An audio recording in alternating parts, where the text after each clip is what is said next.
la Iglesia celebra la solemnidad del cuerpo y la sangre santísima de Cristo. Y nosotros celebramos la Eucaristía cada domingo, porque la Eucaristía, sobre este altar, se hace presente el sacrificio del Calvario. Es el mismo sacrificio, donde se ofrece un cuerpo, donde se derrama una sangre. Por lo tanto, sobre el altar está ante nuestros ojos la manifestación más grande del amor de Dios por nosotros. Tanto amó Dios al mundo que le dio a su Hijo único. Y como Jesús decía a sus discípulos, no hay amor más grande que el que da la vida por su amigo. Y sobre el altar se cumplen las palabras del apóstol Pablo. El Espíritu Santo, el amor de Dios, ha sido derramado en nuestros corazones por el Espíritu Santo que se nos ha dado. Porque allí, sobre el altar, nosotros podemos contemplar la medida del amor de Dios. Porque, insisto, es el mismo sacrificio del Calvario que se hace presente en nuestros altares. Es como si las coordenadas de tiempo y espacio desaparecieran y nos encontrásemos nosotros delante de la cruz de Cristo, viendo su sacrificio, contemplando el amor de Dios hasta el extremo de dar su vida por nosotros. Por eso, sobre el altar, es la misma víctima, el mismo sacerdote, quien se ofrece hoy por manos de sus ministros. Pero es la misma víctima, es el mismo sacerdote, porque ese sacrificio se ha hecho eterno en el cielo. Allí Jesucristo, como decía la segunda lectura de la carta a los Hebreos, vive siempre intercediendo por nosotros, ofreciendo ese sacrificio de reconciliación. Pero la grandeza es que sobre el altar, lo que nos distingue este sacrificio del sacrificio del Calvario, es que sobre el altar hay una pequeña distinción. Aquí se nos aplica los frutos del Calvario. Aquí, a ti y a mí, todo eso que Dios nos ha dado como fruto de la cruz del Calvario, como fruto de su entrega y sacrificio, se nos da en cada misa, donde nosotros tenemos la oportunidad de participar, de dejarnos inundar por ese amor de Dios que se ha manifestado sobre el altar. Porque Jesucristo sobre el altar no solo es sacrificio que se inmola por ti y te demuestra cuánto te ama, sino que también es alimento que viene a tu alma para abrirte en tu corazón el camino de la plenitud y de la felicidad que Él te ofrece. Porque los frutos del Calvario no es otra cosa que abrirte los caminos de la plenitud y de la felicidad. Por eso es que en la Eucaristía Jesús se hace presente y viene a tu corazón para ser morada en tu alma. Cuando nosotros escuchamos las palabras del Evangelio que ha sido proclamada, no se nos dice, Jesús nos dice, esto es símbolo de mi cuerpo, ni Jesús dice, esto es como si fuese mi sangre, referido al vino y al pan. No, Jesús dice, esto es mi cuerpo, afirma, esta es mi sangre. Y por eso, detrás de esa apariencia de pan, detrás de eso que sabe a pan, que uno lo mira y mira pan, que uno toca y toca pan, detrás de esa apariencia está presente Cristo vivo, que cuando tú lo miras con los ojos de la fe y eres capaz de escucharlo con los oídos del corazón, Él te abre en tu corazón donde viene a ser morada, como dice la Escritura. Vendremos a Él y en Él haremos morada. Cuando tú lo escuchas, cuando tú eres capaz de verlo con los ojos de la fe, más allá de lo que las apariencias te dicen, porque nuestros sentidos nos engañan, cuando no son dirigidos con los ojos de la fe, cuando tú eres capaz, Él te abre en el corazón ese camino de plenitud y de felicidad al cual tú aspiras en tu corazón. Por eso la Eucaristía es la entrega de Dios que viene a tu alma. Si tú eres capaz de recibirlo con las condiciones adecuadas, porque en la Eucaristía está Cristo con su cuerpo, con su sangre, con su alma, con su divinidad. Él ha hecho que las coordenadas de tiempo y espacio no nos alejen de Él, sino que para nosotros la Eucaristía es una ventana que nos abre la posibilidad del infinito. Se mete en nuestra historia. Es un puente que nos une. Es una experiencia, le decía yo esta semana, que se celebra en Puerto Rico la Semana de la Televisión, la semana, el mes de televisión. Y celebré una Eucaristía esta semana en Guaynabo. Guaynabo sí, porque siempre hay que añadir el sí, no sé por qué, pero Guaynabo sí. Allí en el pueblo de Guaynabo, las emisoras de Puerto Rico se reunieron a celebrar la Eucaristía. Y yo les decía que la experiencia de televisión, porque ¿qué es la televisión? Si yo les preguntase a ustedes, ¿qué es una televisión? Una televisión es que lo distante se hace cercano. Tú puedes, a través del aparato televisivo, de la técnica, hacer que un acontecimiento que sucede en Inglaterra, Londres, tú puedas verlo aquí y tú estés allí, aunque hay una distancia entre tú y el acontecimiento en Londres. Es hacer que lo lejano se haga cercano.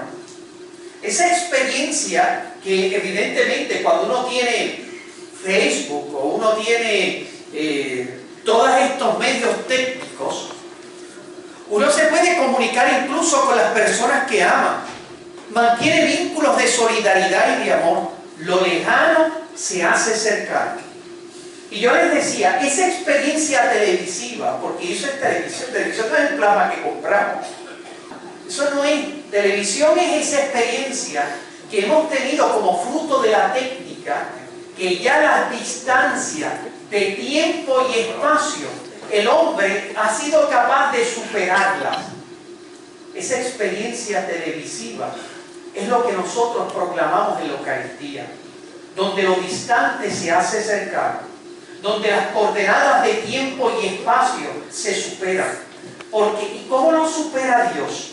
Lo supera a través de una experiencia amorosa, de una omnipotencia amorosa que hace que ese pedazo de pan, cuando se pronuncian las palabras que Cristo pronunció en la última cena, esto es mi cuerpo, esta es mi sangre.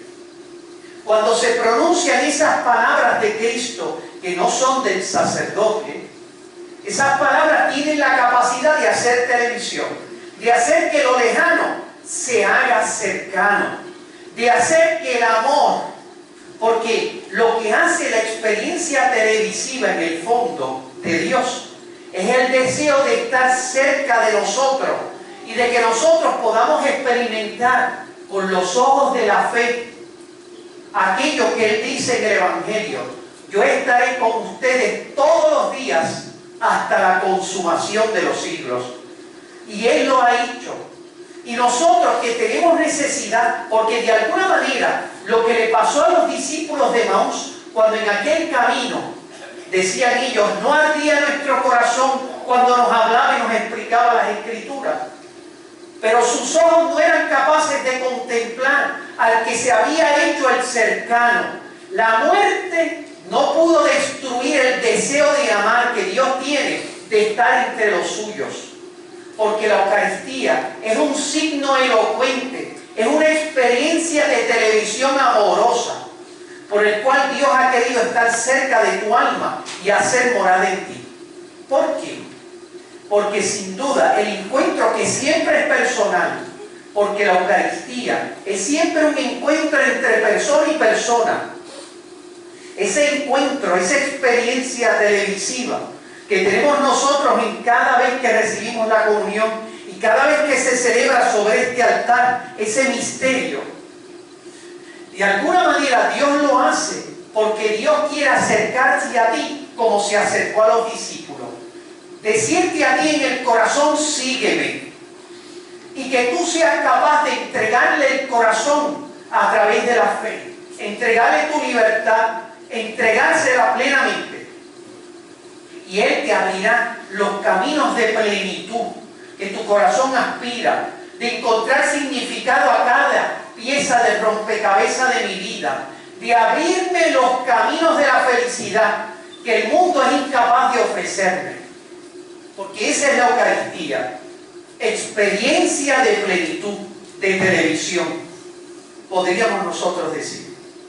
No hay que cambiar de canal, porque ya el Señor lo cambió para ti, haciéndose pan entre nosotros. ¿Hasta dónde puede llegar la humillación amorosa de Dios por ti? Porque allí, en la cruz del Calvario, se ocultaba su divinidad, pero aquí incluso se oculta su humanidad.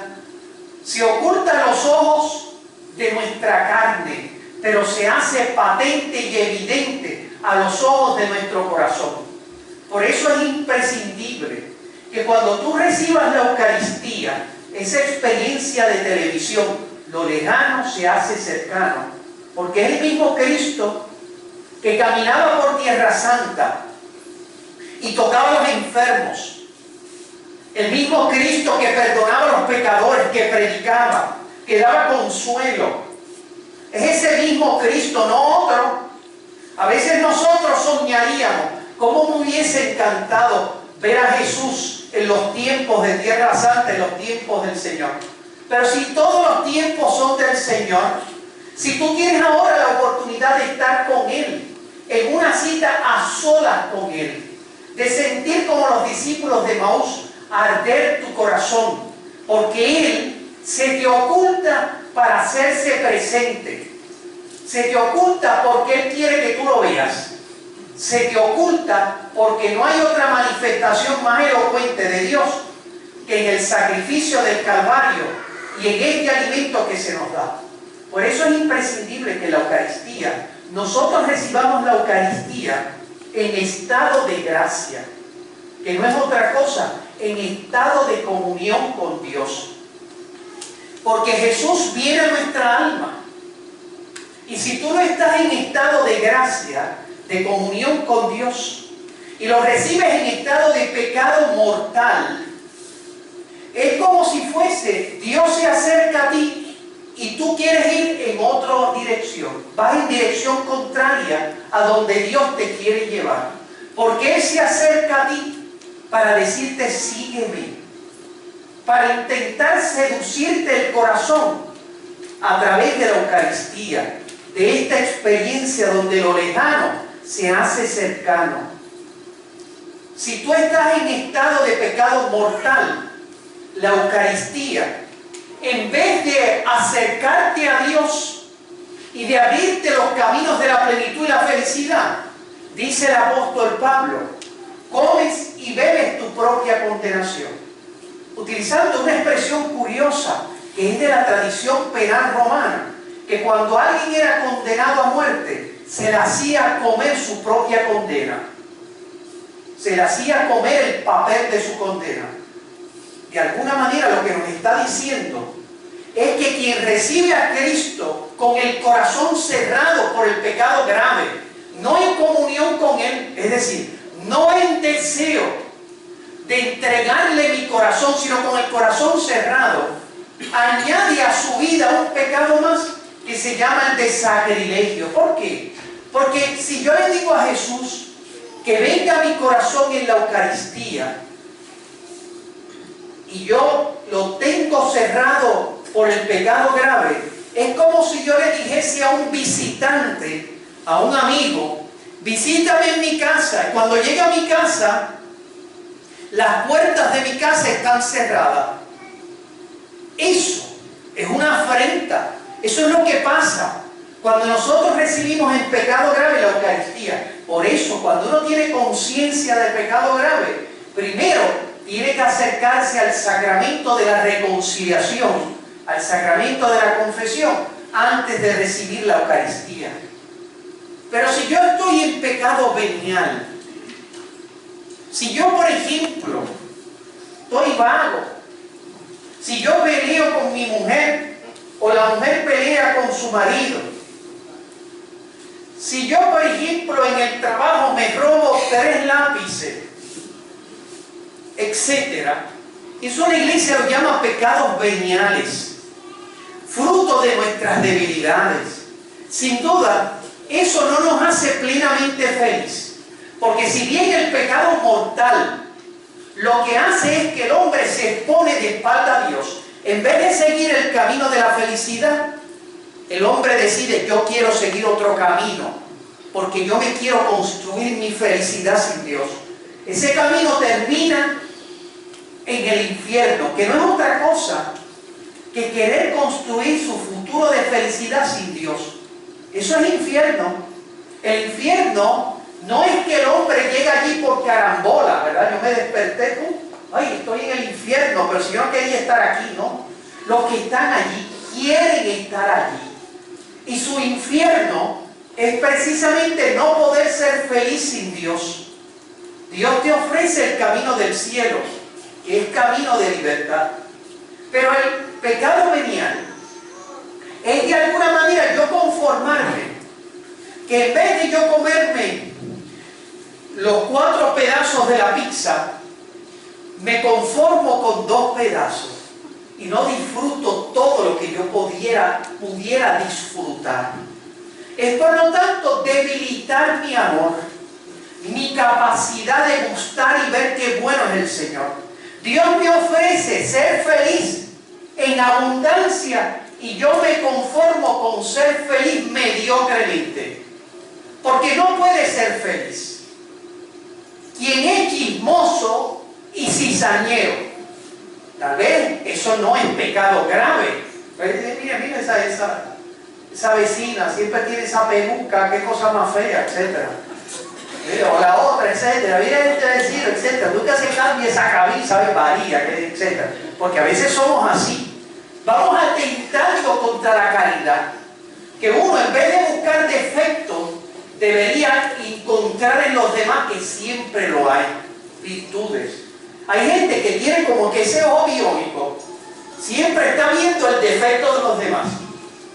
Ya que hoy estoy bien bonito. Ah, pero fíjate, la nariz no te la limpiaste, ya que es algo malo. Porque hay gente que son así siempre. ¿Ve? Ese es el pecado venial. No es matar a una persona, sin duda. Es pecado grave. Es ponerse de espalda a Dios. Pero es que Dios te ofrece mucho más.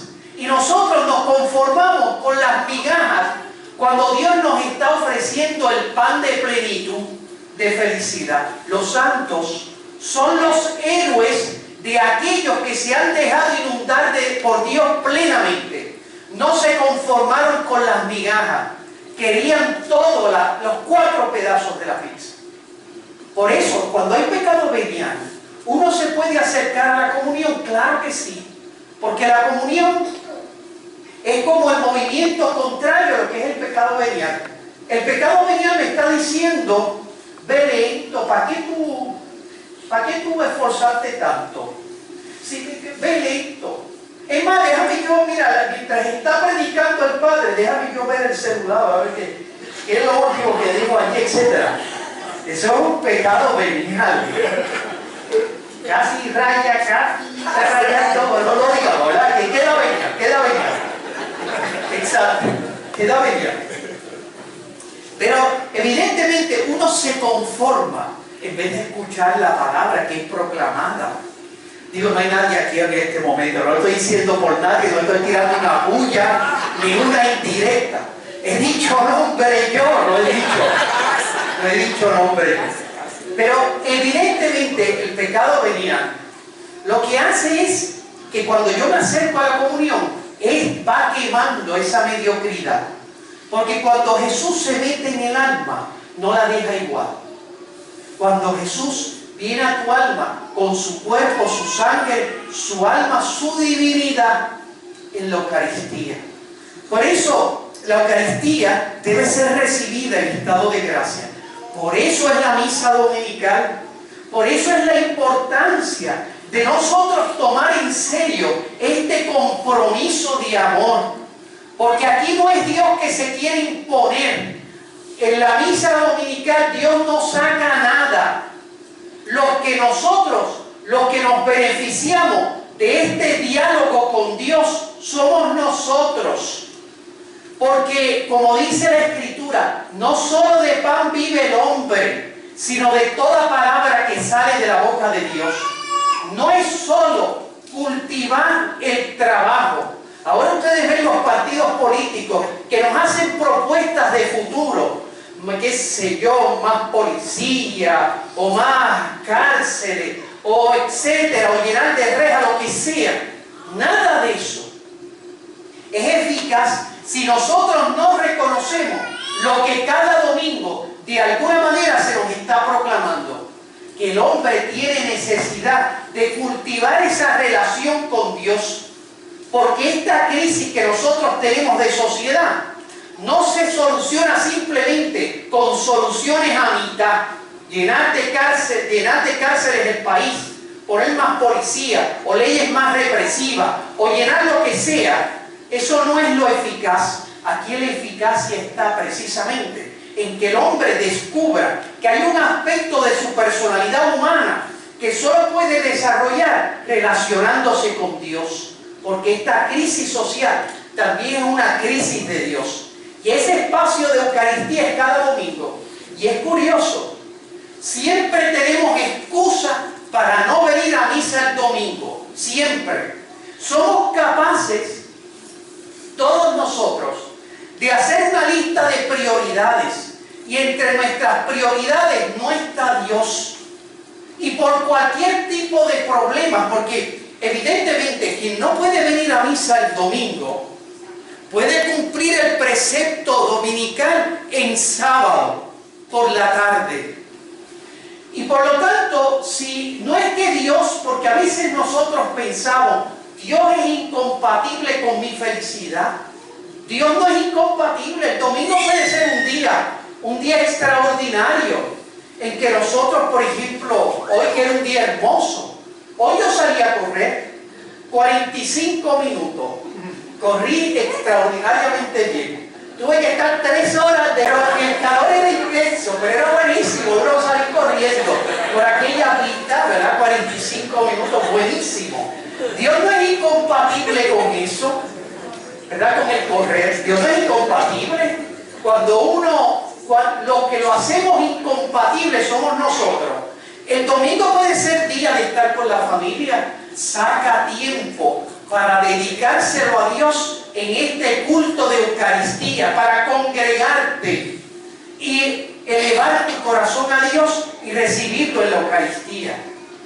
Pero cada excusa que nosotros damos para precisamente conformarnos con las migajas, cuando Dios se nos quiere ofrecer plenamente en cada Eucaristía donde está Cristo entero, detrás de esa cortina de pan está Jesús con su cuerpo, su sangre, su alma, su divinidad. Por eso le pedimos a la Virgen María que nos ayude en el cielo para nosotros poder recibir a Jesús con aquella pureza, humildad y devoción con que ella lo recibió en su cuerpo y en su alma. Así sea. Amén.